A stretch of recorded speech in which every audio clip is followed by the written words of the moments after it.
For decades, the life and death of Roy Orbison rock and roll's haunting balladeer with the operatic voice and ever-present sunglasses have been shrouded in sorrow, myth, and unanswered questions. Known for classics like Crying, Oh, Pretty Woman, and Only the Lonely, Orbison captivated millions with his melancholic voice and dark, mysterious persona.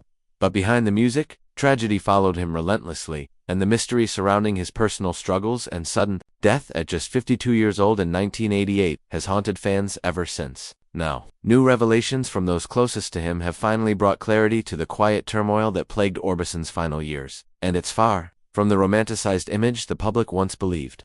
At the height of his fame in the 1960s, Orbison appeared unstoppable, but while the world fell in love with his voice, few knew the depth of his personal pain. In 1966, he lost his beloved wife Claudette in a motorcycle accident, and just 2 years later, 2 of his young sons died in a house fire. These tragedies would have broken most people, yet Orbison soldiered on, channeling his grief into the haunting vulnerability that defined his music. Outwardly, he wore dark glasses and performed with stoic grace, but inwardly, the trauma took a devastating toll. He developed severe health issues that he largely kept hidden, including chronic insomnia and stress-related heart problems. Exacerbated by his relentless touring and pressure to revive his career in the 1980s, many fans assumed his later life resurgence with the Traveling Wilburys and a successful solo comeback meant Orbison was healed and thriving, but close friends and family now confirm he was pushing himself far beyond his limits.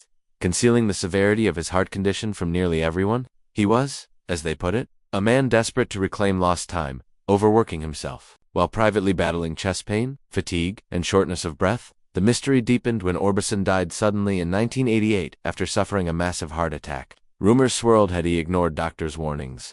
Was his return to stardom too taxing? Did grief ever truly leave him? For years, conflicting reports and silence from his family fed these questions. But in a newly uncovered set of interviews and personal notes, Roy's eldest son Wesley and close confidant Jeff Lynne have confirmed that Orbison knew about his fragile condition but chose to keep it secret, even from his bandmate. He feared being seen as weak, feared losing his final moment in the spotlight, and most tragically, feared that slowing down would force him to finally confront the pain he had spent decades burying in melodies. The Roy Orbison mystery his chilling.com. His relentless drive, his sudden death has finally been unraveled, not through conspiracy, but through a heartbreaking truth. He gave the world everything he had left, even if it meant sacrificing his health and ignoring the desperate warnings of his body. The voice that sang so beautifully of heartbreak was itself crying out for peace, and by the time the world was ready to listen again, he was already gone. Now, as fans revisit his songs, they hear not just a legend but a man who sang through pain, endured through loss, and in the end, paid the price for giving too much of himself to a world that could never truly know the depths of his sorrow.